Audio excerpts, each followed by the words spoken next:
I was midway through shooting Red 1. I had an opportunity to go watch Oppenheimer, and I watched it in the IMAX theater where Christopher Nolan watches and screens his movies, him and Emma, his wife, and I even asked, let me sit where Chris is sitting.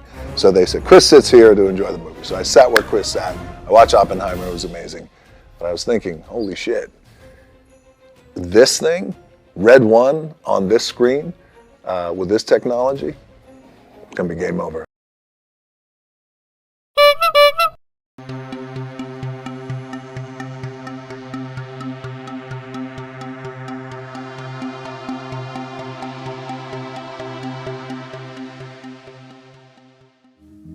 What's going on, guys? Welcome back to another fresh episode of Media Madness, another freshie. As you can hear, guys, I'm still sick, so this is absolutely incredible.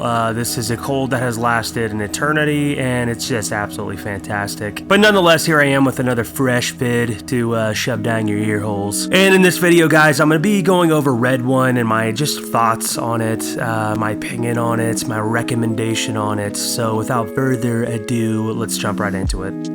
So here we are with another Dwayne "The Rock" Johnson giant film in theaters. Whether the film's giant or his ego, I'm still unsure, maybe both. But we have a Christmas one this go around, and this is directed by Jake Kasdan. And Jake Kasdan has worked with The Rock in the past and vice versa. They've done the Jumanji films together with Jack Black and co. So honestly, I'm just gonna start this off by saying if you didn't like those movies, you're really not gonna like this movie because it's in the same vein. As a matter of fact, some of the scenes in this film look like they're ripped straight from Jumanji. And guys, I also want to say that I didn't hate this movie, so if it sounds like I'm just absolutely dogging this movie right now, just off of even my tone, but this movie is one of those things where it also depends on your opinion of The Rock. And I used to be one of those people who liked The Rock. I thought Dwayne "The Rock" Johnson was a very likable guy. I thought his films were entertaining until I realized they were all the same. And yes, it took me a while. Besides The Rock and his ego, this film also stars Chris Evans at his side as his co-star. And in this role, Chris Evans is supposed to play this hacker. It's so 90s, man. He's supposed to play this like hacker who can sell information and find information and hack into people's IP addresses, and it's very outdated. As a matter of fact, Chris Evans, even his wardrobe in this is very outdated. It seems like a movie that would have released in the late 90s and at the latest the early 2000s. J.K. Simmons is also in the film, and I love J.K. Simmons, sorry. Like, no notes here.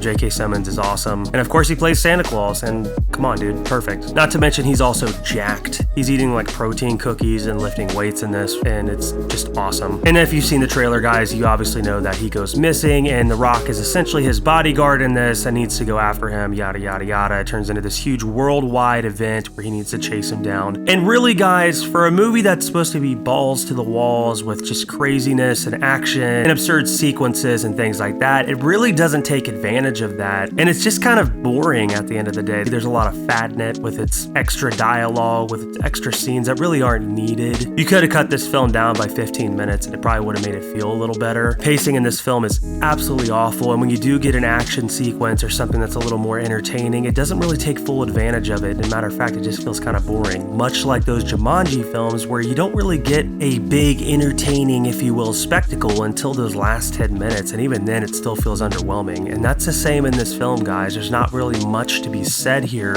as far as the entertainment purposes go even. This film did not do well at the box office. Of course, it's never going to absolutely fail because it is The Rock. It's always going to make some money, but it definitely didn't hit the numbers that they were wanting, and it's pretty deserving of that. Like I said, this is not a very entertaining movie. If you want to see a movie that you want to take your friends and family or whatever to go see a movie this holiday season just to be entertained and laugh and get your mind off things for 2-3 hours, go watch Wicked or something. I haven't seen Moana 2, which also stars The Rock. Don't know if it's any good or not. I'll be reviewing it on this channel eventually, but for right now I can recommend Wicked. This is also an Amazon film. I feel like this really should have went to Prime exclusively, and it would have hit better numbers on there because there wouldn't have been much on the line. So Red 1 isn't underperforming because people just don't want to go to the movies like The Rock or whoever his other producers might be thinking. No, Red 1 is not really a great film, and that's why it's not making money. Like I said, there would have been less on the line for a consumer to watch this on Amazon in the comfort of your own home, and therefore they probably would have made more money that way. I had my fun with it where there was fun with it. There's a sequence towards the end of the movie where J.K. Simmons is delivering presents as Santa Claus. It was very different, and I really appreciated the approach on it, and it was honestly well done. So guys, I only recommend this if you can watch this on Prime eventually for free and there's not much to lose there. But going to the theaters to see this, no, I don't recommend this at all. So that's my take on that. Guys, Star Wars Skeleton Crew has just come out. I will be doing some reviews on that, my takes on that. There's a bunch of movie news dropping. We're going to be getting the Superman trailer soon. I will be going over that on this channel, among many other nerd things. So if you're not subscribed to this family, go ahead and hit that subscribe button. Go ahead and hit a like button on your way out. I really appreciate your time. Stay fresh, God bless, and peace.